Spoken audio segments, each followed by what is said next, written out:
Hello friends, எல்லாருக்கும் வணக்கம். இன்னைக்கு ஒரு சூப்பரான டாபிக் உங்களுக்கு நான் சொல்லி தர போறேன். எக்கச்சக்கமான சென்டென்ஸ் பேட்டர்ன் உங்களுக்கு சொல்லிக் குடுத்துருக்கேன். அத நெறைய பேர் பிராக்டிஸ் பண்றீங்க அப்படிங்கிறது எனக்கு தெரியுது. Through your comments. நான் பார்க்குறேன், ஒவ்வொரு கமெண்ட்டும் பார்க்குறேன். அதிலயே நான் அண்டர்ஸ்டாண்ட் பண்ணிக்கிறேன். ஓகே, எஃபெக்டிவா நீங்க பிராக்டிஸ் பண்றீங்க அப்படின்ட்டு பிராக்டிஸ் பண்ணி எவ்ரிடே கம்யூனிகேஷன்ல எம்ப்ளாய் பண்ணுங்க. ஓகே, கான்ஃபிடென்ட்டா பேசுங்க. ஆனதாகட்டும், நம்ம பார்த்துக்கலாம். கான்ஃபிடென்ட்டா பேசுங்க. ஓகே, அதே மாதிரி இன்னைக்கு ஒரு சூப்பரான டாபிக் நான் சொல்லி தர போறேன். ஸ்கிப் பண்ணாம பாருங்க. அப்பதான் ஒரு பெட்டர் அண்டர்ஸ்டாண்டிங் கிடைக்கும். சரிங்களா? அண்ட் நம்மளோட கோர்ஸுக்கு ஜாயின் பண்ணணும்னு நினைக்கிறவங்க இந்த மெயில் ஐடிக்கு எங்களை ரீச் பண்ணுங்க. டீடைல்ஸ் உங்களுக்கு அனுப்புறோம். அண்ட் ட்ரெய்னர் நான் தான் இருப்பேன். அதனால நீங்க சந்தேகப்பட வேண்டாம்.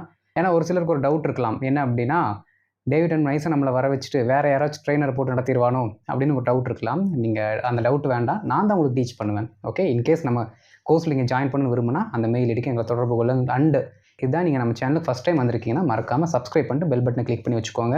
அப்போ தான் நான் போடுற வீடியோஸ் உங்களை தொடர்ந்து வந்து சேரும். ஓகே, இன்றைக்கி ஒரு சூப்பரான டாபிக் பார்க்க போகிறோம். ஸ்கிப் பண்ணாமல் பாருங்கள். வீடியோக்குள்ளே போயிடலாம். நாம் தமிழில் பேசும்போது இந்த மாதிரி சென்டென்சஸ் எல்லாம் நிறைய டைம் பேசியிருப்போம். என்ன அப்படின்னா, அவன் பேசிக்கிட்டே சாப்பிட்டான், மொபைல் நோண்டிகிட்டே நடந்தான். இந்த மாதிரி பார்த்தீங்கன்னா 2 ஆக்ஷனை ஒரே ஆள் செய்கிறத நம்ம சொல்லுவோம். ஒன்று பார்த்தீங்க அப்படின்னா சிம்பிளாக சொல்லிடுவோம். இன்னொரு ஆக்ஷன் எப்படி இருக்கும் அப்படின்னா கண்டினியூஸ் ஆகும். ஸோ இந்த மாதிரி சென்டென்சஸை நாம் வேற ஒரு ஆங்கிளில் படித்து வச்சுருப்போம். ஆனால் அந்த ஆங்கிள் இங்கே செட் ஆகாது. அதோட மீனிங் வேறு, இதோட மீனிங் வேறு. என்ன அப்படின்னா, வென் அப்படிங்கிற வார்த்தையை போட்டு நம்ம யூஸ் பண்ணுவோம். அந்த வென் அப்படிங்கிற வார்த்தை எந்த அர்த்தத்தில் வரும் அப்படின்னா, வென் அப்படிங்கிறது சென்டென்ஸுக்கு நடுவில் கன்ஜங்ஷனாக வரும்பொழுது பொழுது அப்படிங்கிற அர்த்தத்தில் வரும். ஓகே, பொழுது அப்படிங்கிற அர்த்தத்தில் வரும். எப்படின்னா இங்கே பாருங்களேன், I watched நான் கவனித்தேன் when he was playing அப்படின்னு நான் சொல்கிறேன்னு வச்சுக்கோங்களேன். இது ஒரு சென்டென்ஸ். இங்கே நம்ம என்ன பண்ணியிருக்கோம், வென்னை யூஸ் பண்ணி ஒரு சென்டென்ஸ் எழுதியிருக்கோம். I watched when he was playing. அவன் விளையாடி கொண்டிருந்த பொழுது நான் கவனித்தேன். ஓகே, he was playing அப்படின்னா அவன் விளையாடி கொண்டு இருந்தான். அவன் விளையாடி கொண்டு இருந்தான். அப்போ ஒரு ஃபுல் சென்டென்ஸ் இருக்குது. கரெக்டுங்களா? ஒரு ஃபுல் கம்ப்ளீட் சென்டென்ஸ் இருக்குது. அவன் விளையாடி கொண்டிருந்தான். அப்போ இந்த மாதிரி ஒரு ஃபுல் கம்ப்ளீட் சென்டென்ஸுக்கு முன்னாடி வென்னு வந்துச்சுன்னா பொழுது அப்படிங்கிற அர்த்தம் வந்துடும். ஓகே, நல்லா கவனிக்கணும். வென்னுக்கு அடுத்து நவுன் இருக்கா இல்லை வேர்ப் இருக்கா, அதை ஃபஸ்ட்டு செக் பண்ணணும். ஏன் அப்படின்னா, இந்த வென்னுக்கு அடுத்து நவுன் இருந்தால் பொழுது அப்படிங்கிற அர்த்தத்தில் வரும். அதே இந்த வென்னுக்கு அடுத்து இந்த வாஸ் வேர்ப் இருந்திருந்தால் என்ன அர்த்தத்தில் வரும் அப்படின்னா எப்பொழுது அப்படிங்கிற அர்த்தத்தில் வந்திருக்கும். ஓகே, கொஸ்டினாக மாறி இருக்கும். ஆனால் இங்கே நமக்கு என்ன இருக்குது, வென்னுக்கு அடுத்து வெறும் நவுன் தான் இருக்குது. அதனால் பொழுது அப்படிங்கிற அர்த்தத்தில் வரும். ஹி வாஸ் பிளேயிங், அவன் விளையாடி கொண்டு இருந்தான். அவன் விளையாடி கொண்டு இருந்த பொழுது நான் கவனித்தேன். இது நமக்கு தெரியும். 2 ஆக்ஷன் நடக்குது. 2 ஆக்ஷனுமே வேறு வேறு நபரால் நடக்குது. பாருங்கள், நான் கவனித்தேன், அவன் விளையாடி கொண்டிருந்தான். இது நான், அது அவன். 2 டிஃப்ரெண்ட்டான நவுன் நம்ம யூஸ் பண்ணியிருக்கோம். ஆனால் இன்றைக்கி நாம் பார்க்க போகிறது இதே சாயல் தான், ஆனால் இந்த மெத்தட் இல்லை. ஓகே, என்னன்னு பாருங்களேன். நான் தமிழ் எழுதுகிறேன். நான் விளையாடிக்கொண்டே சாப்பிட்டேன். ஓகே, இப்போ நீங்கள் நல்லா கவனிக்கணும். அந்த தமிழ் அர்த்தத்திற்கும் இந்த தமிழ் அர்த்தத்திற்கும் இருக்க வித்தியாசத்தை நீங்கள் கண்டுபிடிக்கணும். அங்கே என்ன இருக்குது, அவன் விளையாடி கொண்டிருந்ததை நான் கவனித்தேன். நான் விளையாடி கொண்டே சாப்பிட்டேன். அப்போது அந்த டோனுக்கு இந்த டோனுக்கு டிஃப்ரென்ஸ் நமக்கு தெரியுது. இங்கே என்ன ஆகுது, சிங்கிள் நவுனு ஆனால் 2 வேர்பு. பாருங்கள், அதான் 2 வேர்பு யார் பண்ணுறாங்க, சிங்கிள் நவுன் பண்ணுறாங்க. சிங்கிள் சென்டென்ஸில் வந்துடுது. அதான் டைட்டில் கொடுத்துருக்கேன். Okay, single noun, 2 verb, single sentence. Okay, அப்போ இந்த மாதிரி சென்டென்சஸை நாம் எப்படி மேக் பண்ணுறது, அதை தான் பார்க்க போகிறோம். ரொம்ப சிம்பிளுங்க. சொல்லிட்டேன்னா ஈஸியாக நீங்கள் ஐடியாவாக பிடிச்சிருவீங்க. Okay, right. இங்கே பாருங்களேன், விளையாடி கொண்டே, படித்து கொண்டே, பேசிக்கொண்டே, நடந்து கொண்டே, இப்படிலாம் சொல்கிறோம்ல. இந்த இடத்துல நாம் யூஸ் பண்ண வேண்டியது ஒன்று தான். நம்மக்கிட்ட தான் அந்த வென் அப்படிங்கிற அர்த்தத்தோட இன்னொரு ஆள் இருக்கிறார். யார் அப்படின்னா வயல். ஓகே, அந்த வயலை போட்டுக்கிட்டு அந்த வயல் கூட எந்த ஆக்ஷனை அவங்க தொடர்ந்து செஞ்சு கொண்டே இருக்கிறாங்களோ அந்த ஆக்ஷனோட ஐஎன்ஜி ஃபார்மை போடணும். ஓகே, விளையாடி கொண்டேனா வயல் பிளேயிங் அப்படிங்கிற வார்த்தையை சொல்லணும். ஓகே, அடுத்து இதுக்கு முன்னாடி பாருங்கள், நம்ம என்ன சப்ஜெக்ட் வச்சுருக்கோமோ அந்த சப்ஜெக்டையும், ஓகே, அவர் செய்த மெயின் வேர்பு அதையும், வைல் அதுக்கப்புறம் வி ப்ளஸ் ஐஎன்ஜி அதுக்கப்புறம் வேறு ஏதாவது வார்த்தை வந்தால் போட்டுக்கலாம். இதுதான் format. Subject, verb, while plus ING, while plus verb plus ING, கரெக்டாக சொல்ல போனால். ஓகே, இந்த ஃபார்மெட்டில் வந்துருச்சுன்னா நம்ம இந்த மாதிரி வரக்கூடிய எந்த சென்டென்ஸாக இருந்தாலும் அப்படியே தவிடுபொடி ஆக்கிடலாம், சிம்பிளாக முடிச்சுட்டு போயிடலாம். ஆனால் அண்டர்ஸ்டாண்டிங் வேணும் உங்களுக்கு. சரி, இப்போ நல்லா கவனிக்கணும். இங்கே பாருங்கள், வைல் பிளேயிங் அப்படின்னு நான் போடுறேன். ஓகே, பிளேயிங்னு விளையாடி கொண்டு, இந்த வைல் சேர்க்கும்போது விளையாடி கொண்டே அப்படிங்கிற அர்த்தத்தில் வந்துடும். அதனால நீங்கள் விளையாடி கொண்டு இருந்த பொழுது அப்படிங்கிற மீனிங் எடுத்துட வேண்டாம். ஏன் அப்படின்னா, பொழுது அப்படிங்கிற மீனிங் உங்களுக்கு வரணும்னா இதற்கடுத்து என்ன இருக்கணும்? ஒரு நவுன் வரணும், ஒரு கம்ப்ளீட் சென்டென்ஸ் வரணும். ஆனால் இங்கே பார்த்தீங்கன்னா வைல் அடுத்து உடனே என்ன வந்திருக்கு? ஐஎன்ஜி ஃபார்ம் தான் வந்திருக்கோ தவிர நவுன் கிடையாது. ஓகே, ஒரு கம்ப்ளீட் சென்டென்ஸும் கிடையாது. அதனால் கொண்டே அப்படிங்கிற மீனிங் நம்ம எடுத்துக்கிறோம். ஓகே, நான் விளையாடி கொண்டே சாப்பிட்டேன். ஓகே, ஐ மெயின் வேர்பு எது? கடைசியாக இருக்கிறத மெயின் வேர்பு. சாப்பிட்டேன். Okay, I ate while playing. அவ்வளோதான். ஓகே, ஃபார்முலா புரிஞ்சுது தானே? சப்ஜெக்டு, வேர்பு, வயலு, அதை தொடர்ந்து வேர்பு கூட ஐஎன்ஜி ஃபார்ம் வரணும். வேர்பு கூட ஐஎன்ஜி ஃபார்ம் வந்து அதுக்கு இன்னொரு பேர் வச்சுருக்கோம். அவர் யார்? Very good, gerund. Okay, so இதை ஃபார்முலா வச்சு நம்ம ஒரு சில எக்ஸாம்பிள்ஸ் பார்க்கலாம். ஈஸியாக தான் இருக்கும். ஓகே, எக்ஸாம்பிள்ஸ் ரொம்ப ரொம்ப முக்கியம். சரிங்களா? கவனிங்க, நம்ம தொடர்ந்து போகலாம். இப்போ ஃபார்முலாவை பாருங்கள். சப்ஜெக்டு, வேர்பு, அதற்கடுத்து வைல் அப்படிங்கிற வார்த்தை, அதற்கடுத்து ஜெரண்ட். ஜெரண்டை நம்ம எப்படி சொல்லுவோம்? வேர்ப் ப்ளஸ் ஐஎன்ஜி நம்ம சொல்லுவோம். அதுக்கடுத்து த ரிமைனிங் வேர்ட்ஸ், மீதி இருக்கிற வார்த்தையில் என்ன இருக்கோ அதை அப்படியே போட்டு ஃபில் பண்ணிடலாம். சரிங்களா? பாருங்கள், அவள் சமைத்து கொண்டே இசையை கேட்டாள். நிறைய எக்ஸாம்பிள்ஸ் இருக்குது, ஒன் பை ஒன்னாக போயிடலாம். அவள் சமைத்து கொண்டே இசையை கேட்டாள். இந்த சென்டென்ஸை பார்க்கும்போதே you can easily identify 2 verbs are being discussed. 2 verb, 2 ஆக்ஷனை நம்ம டிஸ்கஸ் பண்ணியிருக்கோம். ஓகே, என்னென்ன? சமைத்து கொண்டே இசையை கேட்டாள். சரி, இப்போ இந்த சென்டென்ஸு என்ன டென்ஸில் இருக்குது அப்படிங்கிறத நம்ம ஃபஸ்ட்டு கண்டுபிடிக்கணும். ஏன்னா நிறைய பேர்த்துக்கு எங்கே தெரியுங்களா குழப்பம் வரும். ஒரு பர்டிகுலர் சென்டென்ஸில் if there are 2 verbs are placed, 2 verb place ஆகியிருந்தால் உடனே நமக்கு டவுட் வந்துடும், எந்த வேர்பை வச்சு நம்ம கண்டுபிடிக்கிறது அப்படின்ட்டு. ஓகே, ஈஸி ரொம்ப. நான் தான் உங்களுக்கு நிறைய டைம் சொல்லியிருக்கேனே, தமிழ் சென்டென்ஸை பார்த்ததுமே ஈஸியாக நம்ம வேர்பை ஐடென்டிஃபை பண்ணுறதுக்கு கடைசி வார்த்தை பார்த்தா போதும். கடைசி வார்த்தை என்ன இருக்குது? கேட்டால், பாஸ்ட் டென்ஸ். ஓகே, அவ்வளோதான். சரி பாருங்கள், அவள் சமைத்து கொண்டே இசையை கேட்டால், இதுதான் மெயின் வேர்பு. அப்போது இருக்கிற ஃபார்முலா படி ஃபஸ்ட்டு நம்ம யாரை ஃபஸ்ட்டு ப்ளேஸ் பண்ணணும்? சப்ஜெக்ட். சப்ஜெக்ட் யார்? சப்ஜெக்ட் யார்? ஒரு பெயர் சொல் அப்படின்னு நீங்கள் சொல்லிகிட்டே இருந்தீங்க அப்படின்னா கடைசி வரைக்கும் புரியாது. ஓகே, அது குழந்தைங்களுக்கு ஸ்கூலில் நம்ம சொல்லிக் கொடுக்கலாம். சப்ஜெக்ட்னா ஒரு பெயர் சொல், பெயரை கொண்டு வரும் சொல் பெயர் சொல். நமக்கெல்லாம் தேவை கிடையாது. நமக்கு சப்ஜெக்ட் அப்படின்னா நீங்கள் புரிந்து கொள்ள வேண்டியது ஒன்றே ஒன்று தான், யார் ஆக்ஷனை செய்கிறாங்களோ அவங்க தான் சப்ஜெக்ட். புரியுதுங்களா? அப்படி தான் நீங்கள் ப்ராக்டிஸ் பண்ணணும், இல்லாட்டி புரியாமல் போயிடும். ஓகே, ஏன் அப்படின்னா ஒரே சென்டென்ஸில் அப்புறம் 4-5 பெயர் சொல் வரும், எதை தூக்கி வைப்பீங்க சப்ஜெக்ட்டுன்ட்டு? கன்ஃபியூஸ் ஆகும்ல. அப்போ கன்ஃபியூஸ் வரக்கூடாது அப்படின்னா ஆக்ஷனை யார் செய்கிறா? பேசிவ் ஃபார்மாக இருந்தால் ஆக்ஷனை யார் வாங்குறா? ஓகே, ஸோ இது ஆக்டிவ் சென்டென்ஸஸ் எல்லாமே. அப்போ நீங்கள் என்ன கவனிக்கணும்? யார் ஆக்ஷனை செய்கிறாங்க? அவள் சமைத்து கொண்டே இசையை கேட்டால், இவங்க தான் ஆக்ஷனை செய்கிறாங்க, அதனால் அவங்க தான் சப்ஜெக்ட். ஷீ, அவங்க செய்த வினை என்ன? கேட்டால். ஓகே, கேட்கிறாள். எதை கேட்கிறாள்? இசையை கேட்கிறாள். அப்போது she listened to music. Okay, அவ்வளோதான். She listen to music. பாதி பேர் என்ன சொல்லுவீங்க அப்படின்னா ஷீ லிசன்ஸ் மியூசிக்னு சொல்லுவீங்க. தப்பு, வரக்கூடாது. லிசன் டு தான் ஃபிக்ஸ்டு ஃப்ரேஸ், அதை மாற்றவே கூடாது. ஓகே, இந்த லிசன் டூக்கு அடுத்து நம்ம ஒரு பர்டிகுலர் திங்ஸை போடுறோம். அப்போ இதைத்தான் நம்ம லிசன் பண்ணுறோம் அப்படிங்கும்போது கண்டிப்பாக இந்த டூ அப்படிங்கிறத போட்டே ஆகணும். Okay, right. She listen to music எப்போ? சமைத்து கொண்டே. சரி, நம்ம என்ன பண்ணிட்டோம் அப்படின்னா இந்த லிசன் டு அப்படிங்கிற வேர்பை போட்டோம், எதை பண்ணுறாங்க அப்படிங்கிற வார்த்தையும் போட்டாச்சு. அதற்கடுத்து அந்த மீதி இருக்கிற ஃபார்மை போடுறோம். வைல், அதுக்கப்புறம் ஒரு ஐஎன்ஜி ஃபார்ம். ஓகே, இங்கே வயலை போட்டாச்சு. வயல் அப்படின்னு இந்த கொண்டே அப்படிங்கிற வார்த்தை வந்துருச்சு. சமைத்து, சமைத்து அப்படிங்கிற வார்த்தைக்கு குக்கிங் அப்படிங்கிற வார்த்தையை போட்டால் முடிஞ்சுது. அவ்வளோதான். பாருங்கள், she listen to music while cooking. She listen to music while cooking. அவள் சமைத்து கொண்டே பாடலை கேட்டாள். சிம்பிள்.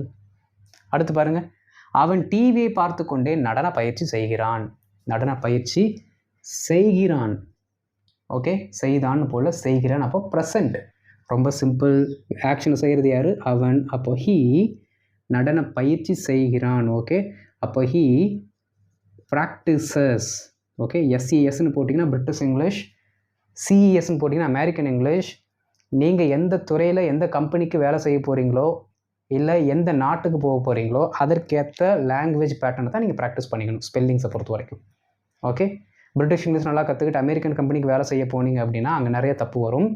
அதனால் அமெரிக்கன் அந்த பேஸில் வரக்கூடிய கம்பெனிகளை நீங்கள் வேலை செய்ய போகிறீங்க அப்படின்னா அமெரிக்கனோட அந்த பர்டிகுலர் ஸ்பெல்லிங்ஸை அதை நீங்கள் ஃபாலோ பண்ணணும்.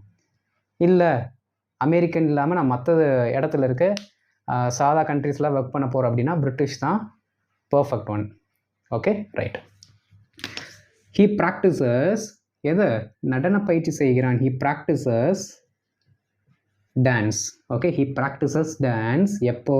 டிவி பார்த்துக்கொண்டே. ஓகே, while ஐஎன்ஜி ஃபார்ம் வந்துடணும். வாட்சிங் அ டிவி, அவ்வளோதான். பாருங்கள், he practises dance while watching a TV. He practises dance while watching a TV. ரொம்ப சிம்பிள் தானே? அவ்வளோதான். நான் பகுதி நேர வேலை செய்து கொண்டே படிக்கிறேன். பார்ட் டைம் ஜாப் பார்த்துட்டே படிக்கிறேங்க சொல்கிறோம்ல, அதை தான் நம்ம எழுத போகிறோம். படிக்கிறேன். ஓகே, ரொம்ப simple. I am studying. Okay, ING ஃபார்ம்லேயே கொண்டு வந்துட்டோம். இங்கேயே தப்பு இல்லை, எழுதலாம். ஐ எம் ஸ்டடியிங், நான் படித்து கொண்டு இருக்கிறேன். எப்போ? while என்ன பண்ணுறாரு அவர்? வேலை செய்கிறாரு. அப்போது ஒர்க்கிங், அவ்வளோதான். ஒர்க்கிங் எதில்? பார்ட் டைமில். அப்போ அப்படியே போடுங்க, part time. Part time job, in part time, unnecessary thing அதெல்லாம் தேவையில்லை. பார்ட் டைம்னு போட்டாலே போதும், மீனிங் வந்துடும். பாருங்கள், I am studying while working part time. I am studying while working part time. என் கூட சேர்ந்து சொல்லுங்கள், நான் பார்ட் டைம் ஜாப் பண்ணிக்கிட்டே படிக்கிறேன். சொல்லுங்கள், ஐ am studying while working part time. ஒரு சிலர் என்ன சொல்லுவீங்க? while doing part time job. அது வேண்டாம், இதுவே போதும், மீனிங் வந்துடும். சரிங்களா? சரி. குதிரை நின்று கொண்டே தூங்கும். என்ன பண்ணுமாமா? குதிரை நின்றுட்டே தூங்குமாமா. தூங்குங்கிறது ஃப்யூச்சரில் சொல்கிறோம். அப்போ ரொம்ப சிம்பிள். த ஹார்ஸ், அதுதான் ஆக்ஷன் செய்யுது. த ஹார்ஸ் வில் ஸ்லீப் அப்படிங்கிறதுக்கு பதிலாக ஸ்லம்பர்ங்கிற வார்த்தையை நான் போடுறேன். அப்போ இதுக்கப்புறம் நீங்கள் இதை யூஸ் பண்ணணும். ஸ்லம்பர்னால் தூங்குறது. Okay, the horse will slumber, நின்று கொண்டே. எப்படி? while standing. முடிஞ்சதுங்க, சிம்பிளாக முடிச்சாச்சு. The horse will slumber while standing. குதிரை நின்றுக்கிட்டே தூங்கும். The horse will slumber while standing. Okay, அவன் நின்றுக்கிட்டே தூங்குவான்.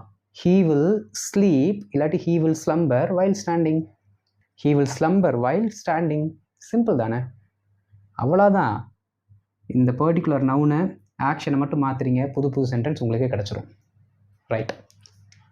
அவனோட தலையில் கையை வச்சுக்கிட்டே நீ அவங்ககிட்ட அட்ரஸ் கேட்கணும். இதை நம்ம வடிவேல் படத்தில் பார்த்துருப்போம்ல, தலையிலேருந்து கை எடுத்தோம் அப்படின்னா குறவழி பிடிச்சி ஒரே கடி. அந்த காமெடி தான். பாருங்கள், அவனோட தலையில் கை வச்சுக்கிட்டே நீ அட்ரஸை கேட்கணும், இல்லாட்டி உன்னை குறையிலே கடிச்சு வச்சுருவான் அப்படின்னு நம்ம சொல்லுவோம். ஓகே, சரி. இப்போ இந்த கடைசி வார்த்தை பாருங்கள், கேட்க வேண்டும். அந்த வேண்டும் அப்படிங்கிற வார்த்தை வந்தாலே நமக்கு தெரிஞ்சிடும் அது ஆக்சிலரி மாடல்ஸில் வர்றது நமக்கு தெரிஞ்சிடும்.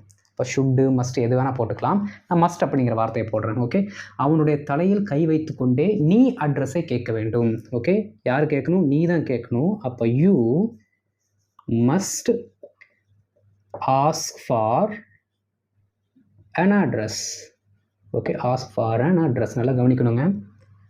ஆஸ்க் அப்படிங்கிறது டிஃப்ரெண்ட்டு, ஆஸ்க் ஃபார் அப்படிங்கிறது டிஃப்ரெண்ட்டு. ஒரு உதவியை பெறும்போது நம்ம ஏதோ ஒரு பொருளை எக்ஸ்பெக்ட் பண்ணுறோம். அந்த மாதிரி சமயத்தில் நம்ம என்ன பண்ணுறோம் அப்படின்னா ஆஸ்க் ஃபார் அப்படிங்கிற வார்த்தை தான் யூஸ் பண்ணுறோம். நமக்கு இப்போ நமக்கு ஒரு வேணும், என்ன வேணும்? அட்ரஸ் வேணும். சும்மா ஒரு என்கொயர் பண்ணுறோம், ஏதோ ஒன்று கேட்டு தெரிஞ்சுக்கிறோம் அப்படின்னா அங்கே ஆஸ்க்ங்கிற வார்த்தையை போட்டுக்கலாம். Okay, right. இப்போ என்ன பண்ணுறோம்? நமக்கு ஒரு பொருள் வேண்டும், நமக்கு ஒரு உதவி வேண்டும், அதனால் ஆஸ்க் ஃபார் அப்படிங்கிற வார்த்தையை போட்டிருக்கேன். You must ask for an address. எப்படி? அவனுடைய தலையில் கை வைத்து கொண்டே. Okay, while holding. Okay, while holding your hand on his head. Okay, பாருங்க, you must ask for an address while holding your hand on his head. Okay, board தெரிலன்னா no issues. இப்போ screenshot அங்கே நான் வைப்பேன், அப்போ வந்து பார்த்தீங்கன்னா போர்டு ஃபுல்லாக கிளியராக தெரியும். பாருங்கள், you must ask for an address. நீ அவங்ககிட்ட என்ன கேட்கணும்? அட்ரஸை கேட்கணும். எப்படி? While holding your hand on his head. தலையில் கை வச்சுக்கிட்டே நீ அட்ரஸ் கேட்கணும். ஓகே, என் கூட சேர்ந்து ஃபுல்லாக சொல்லுங்கள். You must ask for an address while holding your hand on his head. Okay, இன்னும் ஒரு சில எக்ஸாம்பிள்ஸ் பார்க்கலாம்.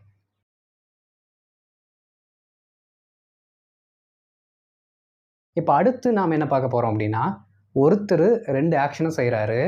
அதில் ஒரு ஆக்ஷன் பார்த்தீங்கன்னா இன்னொருத்தர் மேலே செய்கிறாரு. நம்ம முன்னாடி என்ன பார்த்தோம்? ஒருத்தர் 2 ஆக்ஷன் செய்கிறாரு மட்டும்தான் பார்த்தோம். இப்போ பார்த்தீங்கன்னா 2 ஆக்ஷனை ஒன்று இவர் ஒன்று பண்ணிக்கிறாரு, இன்னொன்று இன்னொருத்தர் மேலே பண்ணுறாரு.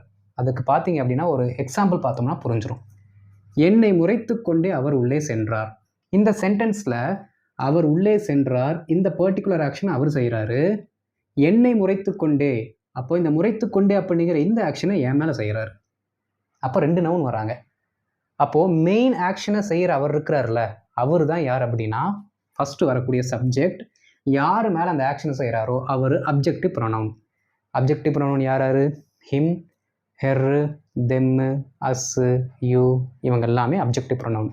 சரி, இதை எங்கே யூஸ் பண்ணணும் அப்படின்னா சேம் ஃபார்முலா இந்த ஜெரண்டுக்கு அடுத்து என்ன பண்ணிக்கலாம்? இந்த அப்ஜெக்டிவ் ப்ரொனவுன் நம்ம யூஸ் பண்ணிக்கலாம். கரெக்டாக வரும். ஒரே ஒரு சின்ன மாடுலேஷன் தான். ஏன்னா அதை மட்டும் தெரிஞ்சுக்கக்கூடாது, நம்ம 2 நவுனும் போட்டு என்ன பண்ணிக்கணும்? ப்ராக்டிஸ் பண்ணிக்கணும்.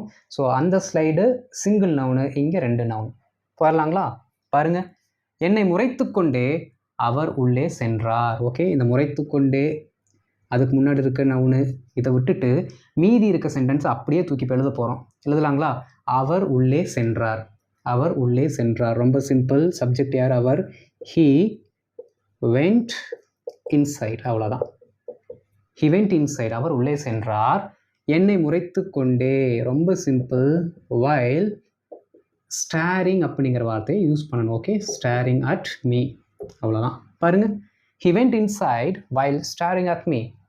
He went inside while staring at me. ஸ்டாரிங்னா அப்படியே முறைக்கிறது. அப்படியே எப்படி முறைக்கிறாங்க பார்த்தீங்களா? நான் முறைக்கிறேன்ல, காமெடியாக தான் இருக்கும். இந்த மாதிரி நீங்கள் முறைப்பீங்க கோவத்தோட. அந்த கோவம் முறைக்கிறதுக்கு என்ன சொல்கிறோம்? நம்ம ஸ்டாரிங் அப்படிங்கிற வார்த்தையை யூஸ் பண்ணுறோம். ஓகே, பாருங்கள், he went inside while staring at me. while staring at me. Okay, STARINGங்க. ஐஎன்ஜியை தூக்கிட்டோம் அப்படின்னா ஸ்டார் வருது அப்படின்னு நினைக்கக்கூடாது. ஐஎன்ஜி தூக்கிட்டிங்கன்னா ஸ்டார்னு வந்துடும். ஸ்டாரோட spelling STARE. Okay, ING form கூட போடும்போது ஈயை நம்ம ரிமூவ் பண்ணுறோம். So staring. ஓகே, பாருங்கள், he went inside while staring at me. என்னை முறைச்சிக்கிட்டே அவர் உள்ளே போனார். அடுத்து பாருங்கள், அவள் அவரை நினைத்து கொண்டே சாப்பிட்டாள். ஓகே, அவள் அவரை நினைத்து கொண்டே சாப்பிட்டாள். ரொம்ப சிம்பிள். சாப்பிட்டாள், அவள். Okay, she ate. சாப்பிட்டாள். என்ன பண்ணிட்டு? While thinking. ஓகே, அவரை நினைத்து கொண்டே, திங்கிங் ஆஃப் ஹிம். ஓகே, அவ்வளோதான். இல்லாட்டி திங்கிங் ஆஃப் ஹெர் ஹஸ்பண்ட், அவருடைய கணவரை நினைத்து கொண்டே சாப்பிட்டாள். எப்படி வேணால் நீங்கள் போட்டுக்கலாம். ஓகே, பாருங்கள், she ate while thinking of him. she ate while thinking of him. இல்லாட்டி she ate while thinking of her husband. ரெண்டுமே கரெக்டு தான். அடுத்து பாருங்க, வேலை செய்து கொண்டே அவனுக்கு இவன் பயிற்சி அளிக்கிறான். என்ன இருக்குது? சிம்பிள் ப்ரெசென்ட்டில் இருக்குது. வேலை செஞ்சுக்கிட்டே அவன் இவனுக்கு பயிற்சி அளிக்கிறான். அவனுக்கு இவன். அப்போ இவர் தான் யார்? Main subject. 2 வார்த்தை வந்திருக்கு. அவனுக்கு இவன், ரெண்டுமே ஹீ ஹிம்மு தான். ஆனால் அதில் யார் ஹீ யார் ஹிம் அப்படிங்கிறத நம்ம கண்டுபிடிக்கணும். யார் ஆக்ஷனை செய்கிறாங்களோ அவர் தான் ஹீ. அப்போது இவன் பயிற்சி அளிக்கிறான். இந்த பர்டிகுலர் மெயின் ஆக்ஷனை பண்ணுறது இவன். அப்போ அவர் தான் ஹீ. யாருக்கு அந்த பயிற்சி அளிக்கப்படுகிறதோ அவர் தான் அப்ஜெக்டிவ் ப்ரொனவுன். அப்போது அவனுக்கு அப்படிங்கிறது ஹிம். ஓகே, எழுதிடலாங்களா? இவன் பயிற்சி அளிக்கிறான், அதை தான் ஃபஸ்ட்டு போடணும். அதற்கடுத்து நம்ம இதை கொண்டு வரணும். வேலை செய்து கொண்டே அவன் அவனுக்கு பயிற்சி அளிக்கிறான் அப்படிங்கிற டோனில் எடுத்துக்கிட்டோம் அப்படின்னா கரெக்டாக வரும். ஸோ அவன் அவனுக்கு பயிற்சி அளிக்கிறான் எப்படி சொல்லலாம்? He trains him. அவ்வளோதான். He trains him. அவன் அவனுக்கு பயிற்சி அளிக்கிறான். எப்போ? வேலை செய்து கொண்டே, வைல் ஒர்க்கிங். அவ்வளோதாங்க, சிம்பிளாக முடிச்சிட்டோம். ரொம்ப சிம்பிளான சென்டென்ஸ். எவ்வளோ 5 வார்த்தை தான் இருக்குது. தமிழில் பாருங்கள் 2, 4, 6, 7 வார்த்தை இருக்குது. இங்கிலீஷில் சிம்பிளாக முடிச்சிட்டோம். He trains him while working. வேலை செய்து கொண்டே அவனுக்கு பயிற்சி அளிக்கிறான். Okay, he trains him while working. Simple, right? பாத்திரங்களை கழுவி கொண்டே எனது மம்மி என்னை கழுவி ஊற்றினார். எனது மம்மி என்னை கழுவி ஊற்றினார். எங்கள் அம்மா என்ன பண்ணுச்சு? கிளியும் கிளிச்சு என்னை தொங்க விட்டுருச்சு. அப்போ பாத்திரத்தை கழுவிட்டு என்னையும் கழுவிடுச்சு அப்படின்னு நம்ம சொல்லுவோம்ல. அதை இப்போ எழுத போகிறோம். எனது மம்மி என்னை கழுவி ஊற்றினார். ரொம்ப சிம்பிள். ஷீ வேண்டாம், மை மதர்னு போடுறேன். Okay, my mother okay scolded me. Okay, scolded மீனா திட்டினார். அப்படியே அப்படி திட்டினாங்க அப்படின்னு நம்ம சொல்லுவோம்ல, அந்த அப்படிங்கிற ஒரு ஒரு என்ன சொல்கிறது, எம்ஃபசிஸ் கொடுப்போம் பார்த்தீங்களா, அழுத்தம் கொடுப்போம் பார்த்தீங்களா, அதுக்கு என்ன போட்டுக்கலாம் அப்படின்னா லைக் எனிதிங். லைக் எனிதிங்னா கண்டபடி திட்டுறது. ஓகே, லைக் எனிதிங் அப்படி சொன்னாங்க அவனுக்கு நான் அப்படி அறிவுரை சொன்னாங்க. I advise him like anything. அந்த லைக் எனிதிங்கிற வார்த்தை நம்ம யூஸ் பண்ணுறோம். ஓகே, பாருங்கள், my mother scolded me like anything. எங்கள் அம்மா என்னை போட்டு கழுவி ஊற்றுனாங்க. எப்போ? பாத்திரத்தை கழுவிட்டே. Okay, while washing the vessels. Okay, washing the vessels. அவ்வளோதான். ஓகே, என் கூட சேர்ந்து சொல்லுங்கள். My mother scolded me like anything while washing the vessels. எங்கள் அம்மா என்னைய பாத்திரம் கழுவிட்டு என்ன பண்ணாங்க? திட்டி கொன்னுட்டாங்க. My mother scolded me like anything while washing the vessels. என் கூட சேர்ந்து ஒரே டைம் சொல்லுங்கள், ஃபுல் சென்டென்ஸையும் பார்க்காம. My mother scolded me like anything while washing the vessels. அவ்வளோதான். சூப்பர். அப்போ இப்போ புரிஞ்சுதா? ஒரே ஆள் 2 ஆக்ஷனை செய்கிறாங்க. ஒரு ஆக்ஷனை செஞ்சுக்கிட்டே இன்னொரு ஆக்ஷனை செய்கிறாங்க. அதுதான் நம்ம இன்றைக்கி பார்த்துருக்கோம். ஒரு ஆக்ஷனை பண்ணிக்கிட்டே இன்னொரு ஆக்ஷனை பண்ணுறாங்க. யார்? Single noun. At the same time ஒரே நவுனு ஒரு வேலையை செஞ்சுக்கிட்டே இன்னொரு வேலையை இன்னொருத்தர் மேலே செய்கிறாங்க. அதையும் நம்ம பார்த்துட்டோம். ஓகே, ரொம்ப சிம்பிள் தானே? இதெல்லாம் நீங்கள் கரெக்டாக ப்ராக்டிஸ் பண்ணி இம்ப்ளிமெண்ட் பண்ணிங்கன்னா அந்த பிகினர்லேருந்து டைரெக்டாக அட்வான்ஸ் லெவலுக்கு போயிடுங்க லாங்குவேஜ். இடையிலலாம் இந்த அமெரிக்கன் மேப்பில் யாரும் கிடையாது. டைரெக்டாக ஹீரோ தான் நீங்கள். டைரெக்டாக அட்வான்ஸ் லெவல் வந்துடுவீங்க. ஓகே, நல்லா ப்ராக்டிஸ் பண்ணுங்கள். கண்ணுங்கிறதும் ப்ராக்டிஸ் பண்ணுங்கள். ஓகே, ஸோ இதற்கான ஒரு சில ஹோம்ஒர்க் கொடுக்குறேன், ட்ரை பண்ணுங்கள்.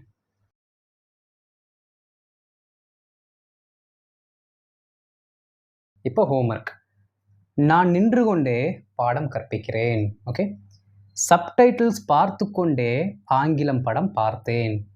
என்னிடம் பேசிக்கொண்டே அவளுடைய வேலையை முடித்தாள். 2 நோன் வருது, கரெக்டாக பார்க்கணும். என்னிடம் பேசிக்கொண்டே அவளுடைய வேலையை முடித்தாள். நான் வேலையை முடிக்கவில்லை, நான் வேலையை முடிக்கலை அப்படின்னு சொல்லிட்டு ஒரு ஸ்மைல் பண்ணுறோம். நம்ம எப்படி நம்ம வடிவேல் கேட்பார்ல, புதுசாக வர இன்ஸ்பெக்டர்கிட்ட என்னை பற்றி பேசுறதுக்கு எழுதி கொடுத்துனே, யார் படிச்சிட்டிங்க அவங்ககிட்ட ஃபஸ்ட்டு கேளுங்க. அப்போ நீ படிக்கலன்னு சொல்லும்போது அவர் ஒரு மாதிரி சிரிப்பார் பார்த்தீங்களா? அந்த மாதிரி நம்மளும் நம்ம வேலையை முடிக்காமல் ஆஃபீஸருக்கு முன்னாடி சிரிப்போம். ஓகே, அந்த மாதிரி இமேஜின் பண்ணிவிட்டு எழுதுங்க. ஓகே, என்னிடம் பேசிக்கொண்டே அவளோட வேலையை முடிச்சிட்டா, நான் என் வேலையை முடிக்கல.